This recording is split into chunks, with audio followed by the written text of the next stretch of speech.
Salut tout le monde, c'est Fu. Aujourd'hui toute nouvelle vidéo sur Tokyo Ghoul Breaks Ocean et cette fois on va faire le tuto enfin complet pour les débutants ou ceux qui voudraient reprendre le jeu. Donc dans cette-ci on va regarder tout simplement quel personnage focus, on va regarder vraiment toutes les bannières qu'on a jusqu'à aujourd'hui et je vais vous dire voilà quel perso avec quel doublon etc.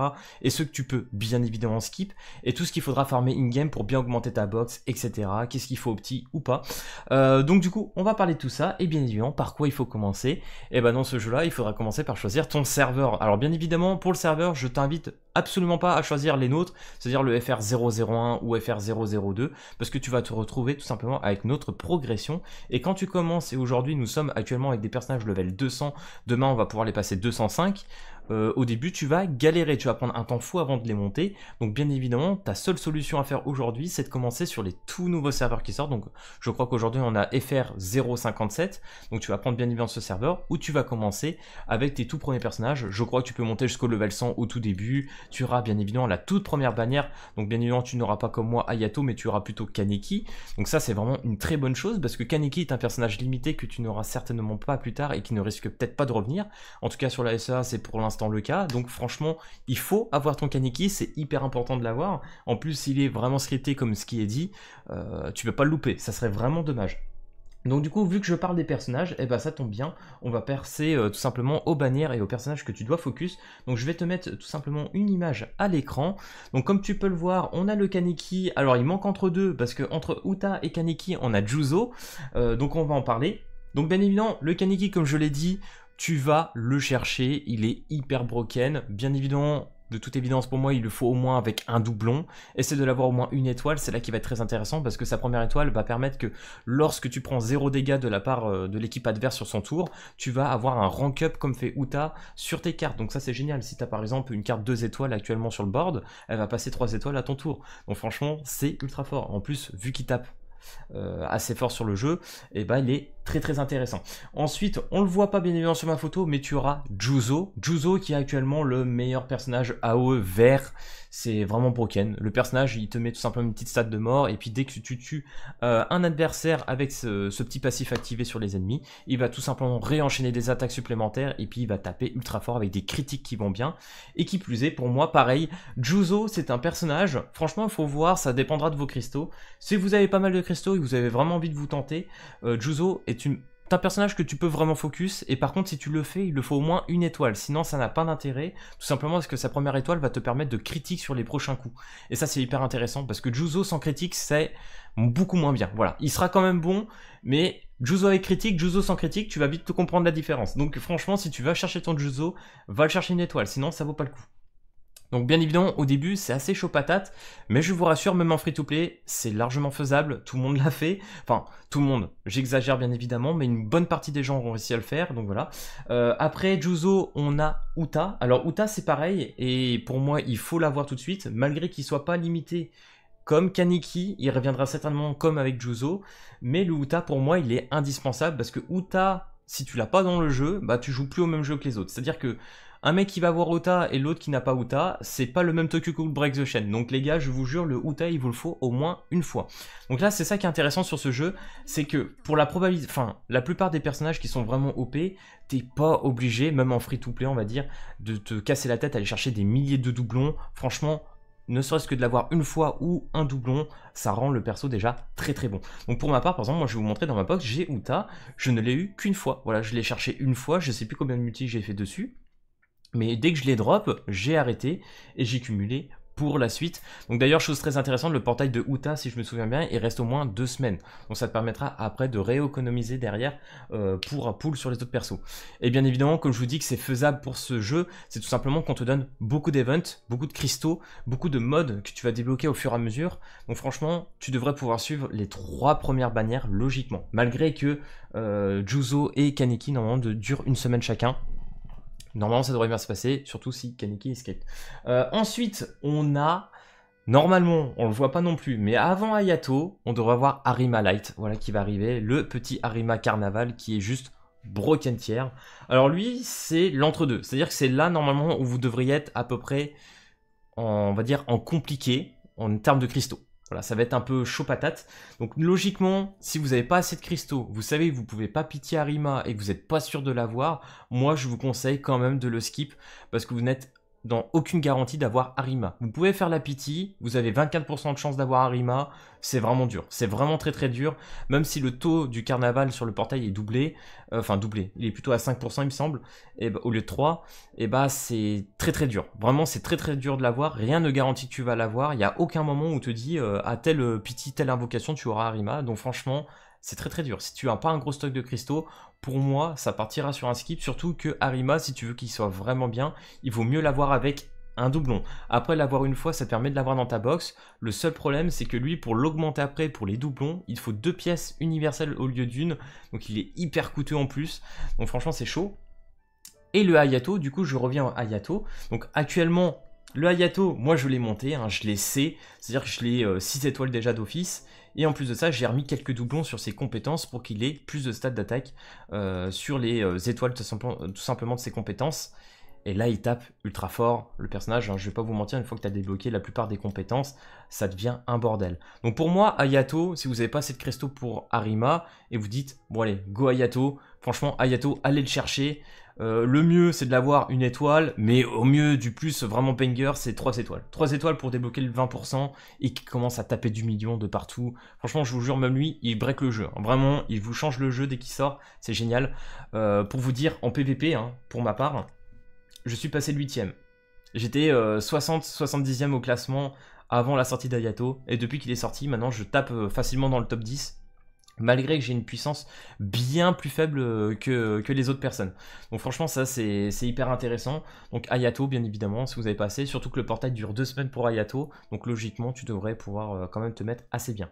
Ensuite, après Hayato, ça y est on se repose un petit peu, parce que comme vous pouvez le voir dans le jeu, le carnaval n'est pas ouvert. Donc ça veut dire qu'une fois que Arima a fini ses 2 semaines, il n'est pas donc, dommage, il n'est pas renouvelé, ça aurait été vraiment bien pour qu'on puisse refaire un peu de tickets derrière ou réinvoquer un peu sur Arima.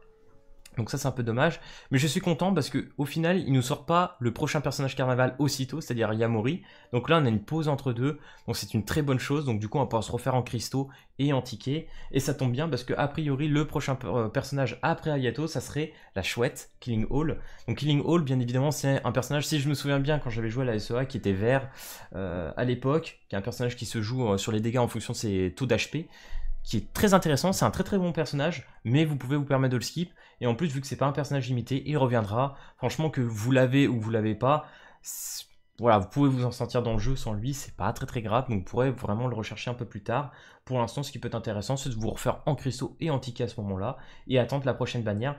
Donc bien évidemment, sur cette image de leak qu'on a eu, il y aurait eu Akira. Alors a priori, ça serait un peu chaud, étant donné que sur la SEA, on a eu plutôt Tatara. Donc ça serait 2 personnages, on va dire, AOE. Hein. Je sais pas s'ils vont être exactement de la même couleur, il me semble que Tatara est bleu en plus. Donc ça sera le prochain personnage qui remplacera Noro en termes de puissance, qui sera quand même Tatara très très puissant. D'ailleurs Tatara, je précise, il n'est pas limité, donc même si vous ne l'avez peut-être pas à l'instant T, vous pourrez le rechercher un peu plus tard. Par contre c'est Akira, si c'est vraiment Akira qu'on a sur la globale, parce que ça ne veut pas dire qu'on va suivre la même méthode que la SEA, Akira sera limité. Donc ça peut être intéressant d'avoir un bon petit stock de cristaux à ce moment-là, mais de toute façon je vous tiendrai au courant, parce que si vous commencez suite à ma vidéo, nous on aura quand même quelques semaines d'avance, hein, ça fait un mois que j'ai commencé le jeu, donc du coup vous serez largement au courant si Akira arrivera. Donc voilà, tout simplement pour les poules et ce qu'il faut aller chercher. Donc ce qui est très intéressant à retenir, c'est qu'en globalité, il faut quand même avoir quasi tous les persos, mais tu peux te permettre de skip quand même le Juzo en vrai, mais bon, c'est vrai qu'il est vraiment bien, et le Killing Hall, voilà, vraiment la limite ça serait les deux, parce que les autres c'est trop indispensable, si t'arrives pas à les avoir, c'est un peu chaud, et ce qui est vraiment bien, c'est que t'as pas besoin de 500 doublons, voilà, il suffit d'avoir le perso une fois, et vu que c'est les non limités par exemple, tu peux les avoir, la pity elle est à 200, donc c'est 20 multi, les limités c'est 30 multi, donc voilà, faut essayer de gérer un petit peu le stock, et surtout bien jouer au jeu, mais normalement en cristaux tu devrais te mettre assez bien.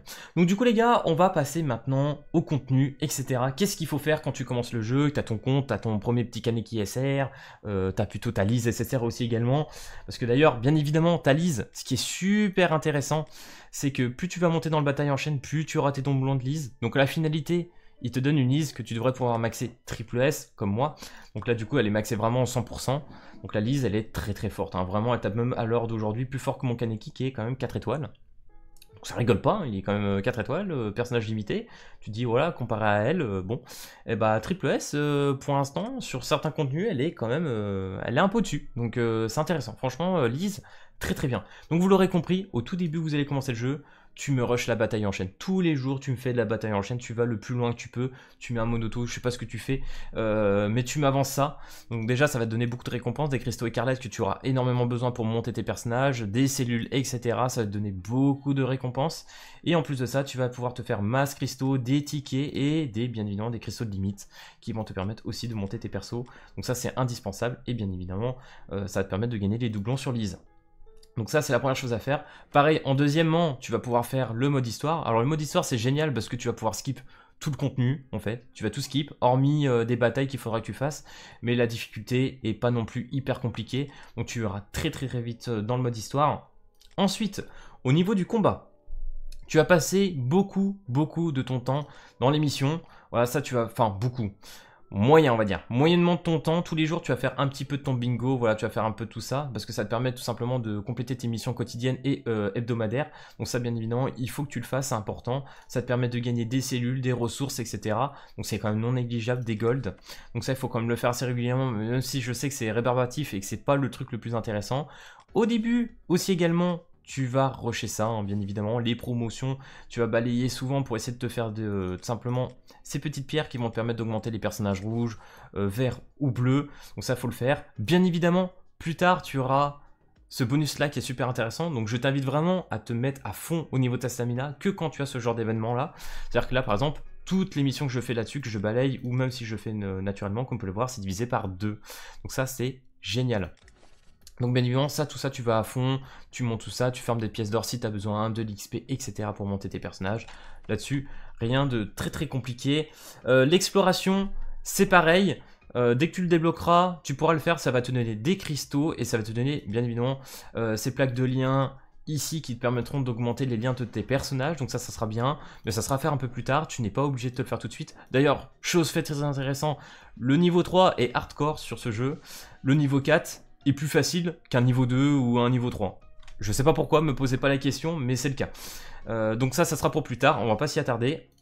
L'entraînement, pareil, dès que tu peux le faire, tu le fais. Je crois qu'au début, ça doit être des tickets que ça te donne, après c'est des cristaux, je sais plus exactement. Mais ça, dès que tu peux, tu le fais sur le temps, il n'y a pas de souci, t'es pas pressé, ça te permettra d'avoir des ressources, donc ça en prend.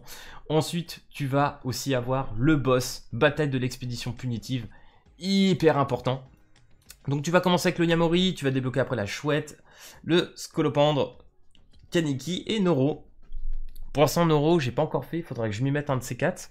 Donc en vrai, qu'est-ce qui est hyper intéressant sur ces events là? Bah déjà c'est que la première fois que tu vas le faire, tu vas gagner tout simplement des récompenses, tu vas gagner des pièces de limite, tu vas gagner aussi des cristaux écarlates, et c'est là que tu vas chercher le plus, parce que quand tu vas vouloir augmenter tes personnages, c'est qu'il te faut beaucoup de cristaux écarlates. Donc les cristaux écarlates, là où tu en auras le plus au début, là où tu vas peut-être le moins galérer et le mieux opti, c'est faire la version Abyss sur la chouette. Alors au tout début, bien évidemment, tu vas faire la version Abyss plutôt sur Yamori, parce que c'est le plus simple, mais plus tard, avec on va dire l'autodrop, etc. Le mieux en cristaux écarlates, ça va être la chouette. Pourquoi? Parce qu'en fait la chouette a 3 bras sur plusieurs phases. Donc là, comme on peut le voir sur une phase, là j'ai 90% d'avoir 6. Là pareil. Donc là logiquement tu as quasi tes 20 cristaux écarlates là-dessus. Et en plus de ça, à la fin de la partie, tu as 20% de chance de regagner des cristaux écarlates. Donc ça c'est super intéressant. Et plus tard, donc moi j'ai testé quand même, qui passe très très bien. Alors il faut avoir un peu plus de luck, c'est Kaneki. Le seul truc c'est que lui il a 2 bras. Sur la phase finale, bien évidemment. Sur la version Abyss, il a 2 bras. Donc là, ça me permet de gagner peut-être un peu plus de cristaux. Écarlate, là aussi, j'ai 20% d'en avoir 8. Ça m'est arrivé d'en lancer 7 balayages d'un coup et d'avoir 200 cristaux écarlates d'un coup, alors que la chouette, j'ai jamais dépassé 160. Donc logiquement, Scolopendre, plus tard, devrait être plus opti. Et ce qui est plus intéressant surtout, c'est ça. C'est que tu as cet item de pierre d'amélioration que tu auras besoin pour monter aussi la limite de tes personnages. Donc au début, bien évidemment, tu vas passer plus de temps sur la chouette, hein, parce que tu auras l'autre pierre tout simplement pour les premiers niveaux, ça doit être 5 à 6, tu auras cette version rare de la pierre d'augmentation. Donc voilà, il faudra un peu switcher entre les deux pour te faire en pierre et en cristaux écarlates, mais c'est là que tu vas passer le plus de ton temps. Évidemment, En instance, tu peux en avoir aussi, hein. Il y en a là aussi des cristaux écarlates, mais ça t'en donne beaucoup moins. Vraiment, tu vas être très très limité sur ce mode-là, tu auras beaucoup moins de cristaux écarlates. Moi, je te conseille plus le boss ou event, que je vais montrer après. Épreuve infinie, j'ai pas y venir tout de suite, parce que ça sera bien plus tard aussi. Vous voyez, je suis épreuve 171. Prends ton temps, ça c'est pas très grave, ça va te permettre de gagner des cristaux, pièces de limite également, cristaux écarlates, tu vas avoir tout dessus dans ce mode, ça va être génial. Mais voilà, prends ton temps, t'es pas pressé. C'est pas la priorité, ça sera un peu plus tard, c'est plus HL ça. Défi de force, c'est pareil, ça va te demander de faire des compositions, par exemple antique. Si je vais dessus, je fais auto, voilà, je peux jouer que ces personnages-là, donc ça va me permettre de jouer que des personnages ghouls en fait, entre guillemets. Je peux pas jouer de personnages CCG, hein. Là je vais être limité, voilà, les personnages, voilà, j'ai une partie interdite que je peux pas jouer. Donc ça sera également plus tard, mais c'est pareil, ça va vous donner pas mal de ressources, donc là des cristaux, etc. quand vous le faites la première fois. D'ailleurs, ça me fait penser qu'il faut que je le fasse. Donc du coup, ça va te donner pas mal de ressources la première fois que vous faites tout, et après tu pourras balayer. Bon bah là voilà, je l'ai fait, et ça vous donnera des compétences qui vous permettront de débloquer le potentiel de certains personnages. Donc ça aussi c'est bien, mais ça sera pour plus tard. Donc ok, du coup maintenant qu'on a parlé un petit peu de toutes ces ressources, donc comme vous pouvez le voir, là j'ai ma box, j'ai actuellement 2 875 000 de PC, donc oui, il faut augmenter toute ta box. Tes pièces R, SR, etc. de tes personnages RSR, il faut les utiliser sur les persos au moins une fois. Donc lui, il me manque un petit coup. Je crois que je dois pas être loin. Ah, il me manque un. C'est dommage. Donc là, bien évidemment, tu les max. Parce que je vais vous montrer par la suite, ça va être hyper important pour monter encore plus de stats et gagner encore plus de PC. Donc là, bien évidemment, tu mets full étoile. Et ensuite, tu montes au fur et à mesure tes personnages UR. Alors au tout début, quand tu vas commencer, tu vas focus ta team principale. Tu vas monter tes 5 premiers personnages, voilà, tu vas être à peu près au niveau qui est recommandé dans ta liste de niveaux, hein. Si toi on est à 110, 120, tu vas essayer de garder tes 5 premiers personnages à peu près dans ces zones-là. Après, au bout d'une semaine ou deux, ça serait bien que tu commences vraiment à augmenter tout le reste. Voilà. Tu commences à augmenter gentiment déjà tous tes SSR, et après tes R, SR en personnage, et puis tu montes à plus et affinités pour gagner le plus de PC. Pourquoi je vous dis ça? Parce qu'à côté, vous voyez ici, il y a l'amélioration des stats, je vais y arriver, qui va vous permettre de gagner beaucoup plus de statistiques. Alors franchement, je peux vous jurer qu'en PVP ou en duel, ou même dans tous les autres modes du jeu, un mec qui va se retrouver à, je sais pas, 25, 30 de niveau d'amélioration de PC, eh ben vous allez le foudroyer, hein. Je veux dire, même si le mec, il a une team full 200, toi les 170, mais par exemple tu as plus d'amélioration que lui, bon j'exagère un peu, mais tu as un peu moins de niveau que lui, mais tu as une meilleure PC, tu vas taper peut-être plus fort que lui. Logiquement, tu vas être, il y a moyen que tu sois au-dessus. On peut sentir vachement la différence. Et pareil, en nombre d'étoiles. C'est pour ça que je vous dis de monter les étoiles des personnages. Parce que là, ici, hop, vous voyez, je suis niveau 26. Je gagne 180 d'attaques supplémentaires, en auto-crit, etc. Donc c'est génial. En HP et en def. Donc bien évidemment, l'augmentation de personnage de ta box, il faudra tout up. C'est hyper important. Donc là, bien évidemment, renforcement. Donc pour revenir, donc là par exemple, cette mamie est niveau 85, là vous allez passer plus de temps, c'est en promotion, donc on peut le voir, j'ai les cristaux écarlates, donc là je claque des golds, les golds aussi, hein, très important, vous allez en avoir beaucoup dans les events, donc ne ratez pas les golds dans ce jeu c'est hyper important, donc vous voyez, hein, ces fameux cristaux écarlates qui vont tomber hyper vite, hein. Là on est à 30, et dès que tu vas passer au LR, ça va coûter 50 cristaux écarlates à chaque fois, donc ça va être un farm très quotidien. Amélioration d'étoiles si t'as les doublons, la limite. Donc normalement, le maximum du niveau de limite, ce sera 9. Donc bien évidemment, tu as ton temps. Si tu passes au 7-8, déjà ton perso, ça sera très bien. Donc ces cristaux de limite, vous l'avez vu, vous les aurez sur la bataille en chaîne, vous les aurez sur les events, et un peu sur tous les modes de jeu. Tu peux jouer dans le jeu, tu en auras un petit peu partout. Alors, malgré que tu en as un petit peu partout, c'est très coûteux pour monter un personnage, donc faites très attention d'utiliser vraiment ces cristaux de limite que sur les personnages que tu joues. Parce que franchement, si tu mets sur d'autres personnages et tout, tu vas vite te retrouver très limité et pas trop les jouer. Parce que moi, personnellement, j'ai pas claqué sur tous mes persos. Donc ça, c'est des ressources très importantes et dès que tu peux en avoir, prends-les, hein, vraiment. Les cellules, c'est pareil, tu vas les farmer dans le jeu très facilement. Les SSR, tu vas en avoir. Les UR, c'est pareil, tu en auras dans des coffres d'event, etc. Tu vas en gagner même sur quelques modes. Donc ça viendra gentiment, et bien évidemment les UR plus tard, une fois que tu auras mis sur un personnage, tu pourras les augmenter avec certains items en plus, mais là c'est plus HL, donc on va pas revenir. Pour l'instant, farm tes SSR, UR, mets un petit peu comme tu peux, regarde par exemple ce que tu as besoin, si tu as besoin d'un truc d'attaque, Bien évidemment, là, vous voyez les 90, la 94, logiquement, les plus intéressantes en termes de stats, est-ce qu'elle donne. Bon, là, pour une attaque, taux de peine, pénétration, résistance crit, etc., c'est pas très intéressant. Hein. Celle-là, elle est un peu mieux, je trouve, malgré qu'elle est 3600, comparé à 4000. Après, faut voir, faut calculer, parce que tu gagnes 15% d'attaque, c'est pas ouf. Dégâts critiques, 2,4%, c'est dommage, elle aurait été un peu mieux, celle-là. Mais bon, au début, faites normalement, mettez un petit peu ce que vous pouvez au mieux. Et ça sera un peu pour plus tard. On fera une vidéo un peu à part pour ça. Les liens, voilà ce que je vous disais. Donc, bien évidemment, là, je peux activer. Donc là, ça va me coûter ces fameuses plaques de liens que vous avez sur l'autre mode que je vous ai présenté tout à l'heure. Donc ça, vous pourrez en farmer un petit peu tranquillement. Je crois que c'était en défi de force, si je ne me trompe pas. Défi de force, je crois que c'est là. Je crois qu'il y en a... Non, c'est pas défi de force qu'il y en a. Je me suis trompé. C'est dans l'exploration. Voilà. Dans l'exploration, t'en as pas mal ici. Voilà, ça tu pourras en farmer un petit peu tous les jours. Ça permet de gagner des stats encore supplémentaires sur tes persos. C'est quand même très intéressant. Et après, il y a le potentiel. Voilà, le potentiel que vous pourrez débloquer. Donc sur liste, bien évidemment, j'ai débloqué. Donc là, je ne l'ai pas fait. Donc là, voilà, c'est ça que vous avez éventuellement sur le défi de force que je viens de montrer quand j'ai skippé tout à l'heure. Qui vous permet de gagner ces ressources, qui va permettre d'augmenter une de tes compétences sur le personnage. Donc c'est quand même pas mal. Ça va booster, c'est très bien. Donc voilà les gars, je pense que j'ai fait à peu près le tour pour ce début de jeu. On va parler peut-être un peu des events quand même. Alors, faut savoir que, bien évidemment, aussi en cristaux, en tickets, tous les jours, il y a ce mode-là qui est donné au tout début du jeu. Alors, c'est vrai qu'ils disent, vous avez 2000 tickets. En vrai, si tu joues en free-to-play, t'en auras 1000. Donc, tu auras des tickets donnés sur un an. Hein, qu'on peut le voir, moi, j'ai encore 44 heures, là, 43 heures pour les avoir. Alors, bien évidemment, c'est pas 43 heures qui se cumulent dans le jeu. Enfin, entre guillemets, t'as pas besoin de rester sur le jeu pour les cumuler. Tu peux sortir du jeu, revenir dans 43 heures, tu pourras récupérer tes tickets. Voilà, donc ça suit tout le temps. Donc ça, c'est vraiment une bonne chose. Donc on peut le voir, je me fais quasiment 2 multis tous les 2 jours, entre guillemets. Donc ça, c'est vraiment bien. C'est des tickets géniaux, même si sur la bannière perma, la classique, ça te permet d'avoir des doublons sur des personnages, de monter en étoile. Et ça, c'est génial. Franchement, est-ce qu'on a un jeu aujourd'hui qui est aussi généreux en termes ne serait-ce que de tickets? Je pense pas que t'en aies beaucoup, mais en tout cas là-dessus c'est vraiment bien. Et bien évidemment le sprint de level aussi qui va te redonner des cristaux, pièces de limite, etc. Ça c'est vraiment bien. Le pass mensuel, bien évidemment il faut que je l'explique aussi.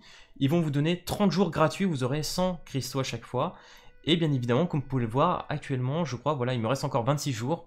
Ils l'ont renouvelé. Donc là, j'ai pas payé. Ils m'ont remis 100 cristaux par jour. Donc là, je suis actuellement en route pour 60 jours total de 100 cristaux supplémentaires. Donc c'est top, ça c'est un plus des devs, moi j'accepte, c'est génial. Pour les free-to-play c'est vraiment cool. Bien évidemment dans le magasin etc, tout ce que vous pouvez récupérer en free-to-play vous le faites, il n'y a pas de souci. Pack d'événements, donc là tous les jours quand il y aura un personnage limité entre guillemets, ou même moutin en fait non limité, tu pourras récupérer ces tickets là. Donc ça c'est très bien pour invoquer sur d'autres bannières.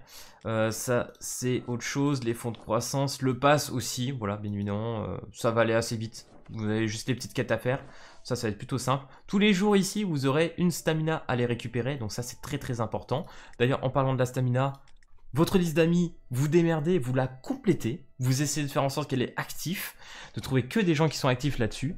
Donc là, je vais tout récupérer. Tout simplement parce que avec ces points d'amitié, quand tu vas aller dans échange, parce que là aussi, c'est hyper important, tu vas dans points d'amitié, hop, et ben je vais récupérer ma stamina. Voilà, donc aujourd'hui j'ai quand même pas mal de stam sur le jeu, donc ça c'est bien, je me mets très bien. Pareil, tout ce qui est arène ou organisation, pour l'instant vous stackez peut-être si vous allez chercher Arima. Faites pas la même erreur que nous, parce que nous en fait on a tout dépensé pour avoir des doublons ou essayer d'avoir des personnages qu'on n'avait pas. Et quand Arima est sorti que je l'ai eu, j'ai galéré un peu l'augmenter parce que je pouvais pas m'acheter ces pierres là. C'est le seul endroit où tu peux acheter pour augmenter Arima. Donc c'est un peu compliqué. Mais une fois que tu as monté Arima, après tu t'en fous, c'est pas un souci. Après l'arène, bah, personnellement maintenant je m'embête pas trop, je monte Noro. Je trouve de tous les personnages que tu as, Noro est le plus intéressant. Ensuite pour moi tu as Naki qui est très intéressant à monter en support. Tu mets tout simplement un personnage secondaire qui prend la place quand tu as un allié qui meurt. Il va donner des stats supplémentaires sur ta front line qui est très intéressant. Jason c'est ok tiers et Nico on s'en balèque, hein, voilà littéralement. Si t'as pas Shinwara, ça peut être très intéressant de l'avoir aussi en vrai. Iwao, moi j'essaie de tous les avoir au moins une fois quand même après. Mais focus-toi d'abord quand même un peu sur Arima. Niveau cristaux, plus tard tu auras sûrement ce coffre qui te permettra d'avoir des shards de Inami ou d'autres personnages qu'on peut pas avoir actuellement en portail. Donc ça c'est super intéressant. Donc récupère ta stamina aussi quand tu as augmenté tous tes R. Comme on peut le voir j'en ai 365. Donc je récupère encore 5 trucs de stam. 5 popos de stam, donc ça c'est plutôt cool. Donc voilà, échange, etc. Donc là en vrai j'y touche pas trop. C'est tout ce qui est cristaux, ça je préfère pas trop y toucher. Je pense qu'on a fait à peu près le tour. Là-dessus, des fois quand il y a les events gratuits, il faut les faire, ils sont vraiment très très bien. Bien évidemment, magasin aléatoire, vous avez les cristaux et carottes aussi à récupérer à cet endroit-là. Des fois, il y a aussi des tickets, il y a 5 tickets, moi j'adore prendre ça. Ça coûte 1000 de cristaux, mais pour 5 tickets c'est worth, sachant qu'une multi c'est 3000. Et bah tu économises 1000 cristaux à la fin, donc c'est génial. Quand tu as la chance d'avoir tes tickets là, tu les prends. Et bien évidemment, l'avantage d'enregistrement, alors en fait au tout début vous verrez qu'il n'y a que 30 jours. Et après ça va changer parce qu'ils vont rajouter jusqu'à 71, donc ce qui permet d'avoir encore des pièces universelles, personnages au choix SSR, etc., des tickets, des cristaux. C'est pour ça que je dis que le jeu il est quand même vraiment généreux parce que tous les jours tu vas avoir des récompenses de fou furieux, plus tout ce que tu vas te refaire à chaque fois in-game, parce que bien évidemment tu vas faire tes missions quotidiennes qui vont te donner encore des récompenses, plus les captures de book qui vous voyez chaque semaine me donnent énormément de cristaux et de tickets. Donc franchement il y a tout le temps de quoi se refaire, hein. Franchement vous voyez j'ai encore 80 limites de cristaux. Je vous jure que tout n'est pas que dans le cache-play, hein, vraiment. Il y a une petite partie cache-play quand même, je vais pas le mytho, mais il y a une bonne partie quand même free-to-play là-dedans. J'arrive à me refaire assez facilement, donc c'est vraiment bien. C'est vraiment bien, surtout que là ils sont en train de poser un petit peu de jeu, donc ça c'est une très très bonne chose. Ensuite, je vais essayer de finir sur ça, parce que j'ai pas envie d'aller trop loin. Tout ce qui est des compétences ultimes, pour ceux qui me demanderaient, les deux premiers sont les plus intéressantes, l'attaque Agune et coopération. Donc l'attaque Agune, elle est bien contre les personnages CCG et surtout sur un mode de jeu, je sais plus c'est lequel, je crois c'est expliqué là, voilà. Tous les personnages alliés subissent 20% de dégâts en moins lors de l'épreuve infinie. Donc là par exemple tu vas le jouer, en fait le truc c'est que ces compétences ultimes tu vas les jouer vraiment en fonction de ce que tu as besoin et des modes que tu vas jouer. Je sais que coopération est très utilisée par exemple en PVP pour taper en AOE, voilà c'est une des seules, enfin, je crois que c'est même la seule compétence qu'on a qui tape en AOE sur le jeu. Donc ça c'est très très bien. Et pareil, elle tu vas la jouer sur la chouette. En expédition punitive tout simplement parce que ça permet à tes alliés de récupérer 24% de leur PV perdu à chaque fin de tour, voilà, fin de tour contre la chouette, donc c'est vraiment bien. Pareil, après qu'est-ce qu'il faut augmenter en tout premier? Franchement vous cassez pas la tête, en avançant tranquillement sur le jeu, vous allez gagner beaucoup d'âmes, vous allez vous en faire pas mal, vous aurez de quoi monter facilement l'attaque Agune et coopération, donc ne vous inquiétez pas, et surtout que bah, par la suite après tu vas dans les échanges. Par exemple, moi, si je prends, si j'ai beaucoup de cristaux là, je me fais 16 dames, comme ça, donc vous pourrez les échanger pour augmenter. Moi, j'ai augmenté un peu puissance de réveil, je suis pas encore à fond, mais c'est pas le truc que j'augmente le plus. Je verrai après plus tard. Par exemple, lui, c'est bien contre les Aogiri. Tout ce qui est des ghouls, il est très intéressant. Donc à voir. Ça, c'est des trucs à monter par la suite, mais franchement, d'abord, je pense que tu peux te focus sur les deux premiers. C'est pas le plus gênant. Et bien évidemment, lire ce que ça fait dedans pour les utiliser en fonction des mots modes, c'est là que c'est bien plus intéressant. Ensuite, le PVP, bien évidemment, faut pas que j'oublie le PVP. Bien évidemment, quand tu commences le jeu aussi, que tu vas faire tes batailles en chaîne, que tu vas bien rusher, monter tes personnages, rush-moi le PVP, essaie de choper la place numéro 1 au moins une fois pour avoir tes cristaux, parce que chaque place que tu vas gagner au tout début du jeu va te permettre de gagner beaucoup de cristaux, et après, chaque fin de journée, bah, tu vas gagner des cristaux en fonction de ton rang. Donc bien évidemment, au début, tu rushes ce PVP, c'est hyper important. Comme on peut le voir aussi, après, il y a en fonction de tes couleurs, tu vas gagner ces pierres d'amélioration, comme vous l'avez vu, pour augmenter les limites de perso jusqu'au niveau 9. Tu as besoin de ces pierres de limite. Donc ça prend un peu de temps. Franchement, le niveau 9 en pierre de limite, ça va être très très long. Après, voilà, tu as le boss mondial, il faut essayer de faire le 4 millions. D'ailleurs, je l'ai fait un peu à l'arrache tout à l'heure, va falloir que je le refasse. Pour gagner les petites ressources, ça c'est tous les jours à faire. Pareil, l'organisation, alors s'il y en a qui sont FR 001 aujourd'hui qui regardent cette vidéo ou 02, vous pouvez nous dire tout simplement si vous voulez nous rejoindre. Voilà, on cherche toujours des petits gens de temps en temps, même si pour l'instant c'est plutôt pas trop mal actif, je crois pas qu'on ait trop de soucis là-dessus. Pour l'instant ça va pas trop mal, on est classé 4ème sur tout le serveur, donc pour l'instant ça se passe plutôt bien. Donc oui, au début dès que vous pouvez rejoindre une organisation, faites-le, il y a beaucoup de récompenses à se faire dedans, c'est pareil. Et en bas à droite, là vous pouvez voir Corona et la sœur là, c'est hyper important. Confrontation, c'est des modes de jeu que vous allez avoir. Donc nous on a eu il y a pas longtemps, on a eu Naki, il y a eu d'autres personnages avant, enfin bref on a eu d'autres events. Il faut les faire à chaque fois parce que dans le magasin vous allez gagner des tickets d'invocation, de la stamina, tout qui va bien. Dans le gacha c'est pareil, au tout début là tu peux te faire je sais pas combien de tickets et de cristaux. C'est des trucs hyper généreux tous les jours à faire qui sont vraiment bien. En plus bah là voilà, bon, là il y a des petites missions, vous voyez je me refais encore des cristaux et des tickets. Voilà, c'est vraiment génial. Donc voilà les gars, j'espère que cette vidéo entre guillemets, guide complet sur le jeu vous aura plu. Putain, on est déjà presque à 29 minutes, c'est vrai, j'ai même pas parlé encore de l'antique. Il y a trop de trucs à parler, c'est terrible. Donc chaque jour, bien évidemment, tu auras tes récompenses. Voilà, tu pourras récupérer tes cellules, CRD, pièces, etc. Et des objets qui te permettront de faire du bon café. Parce que Kaneki sait faire un bon café. Voilà, la bonne petite rêve de l'époque. Donc là, bien évidemment, tu fais des petites manipulations. Hop, tu fais par exemple ça plusieurs fois. Moi, je suis en x10 par exemple. Ça va te permettre d'avoir des petites tasses de café. Voilà. Donc moi, je les avais déjà. Il faut que j'en débloque de nouveaux types. Tu peux aller ici, par exemple, si je vois qu'il m'en manque un, par exemple. Voilà. Je sais plus où j'ai vu que j'en ai que 2. Là, par exemple, j'en ai que 2. Hop, je réutilise le truc. Je me dis, vas-y, je fais plusieurs fois en essayant de choper un SR ou SSR. Peut-être, on verra bien. Est-ce que j'en débloque? Voilà, new, j'ai eu un UR. Donc là, il faudrait que je refasse une fois peut-être pour avoir du UR. Et à quoi servent tous ces cafés, etc. Et en fait, dans l'organisation, c'est très important de le faire. C'est quand vous allez dans l'approvisionnement, hop, on vous demande de compléter des petites missions. Donc là, il faut que je donne 30 cafés.